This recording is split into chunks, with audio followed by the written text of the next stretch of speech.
খোকা ও রঞ্জু মাহমুদুল হক এর কোন উপন্যাসের চরিত্র? জীবন আমার বোন। কালো বরফ উপন্যাসটির বিষয় কি? দেশভাগ। জীবন আমার বোন কার রচনা? মাহমুদুল হক। জীবন আমার বোন কোন ধরনের সাহিত্যকর্ম? উপন্যাস।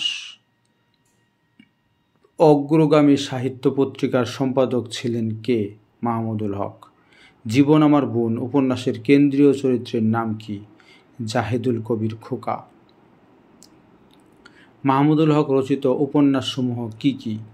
জীবন আমার বোন, অনুর পাঠশালা, কালো বরফ, খেলাঘর, পাতালপুরী, মাটির জাহাজ, নিরাপদ তন্দ্রা, অশরীরী, চিক্কুর।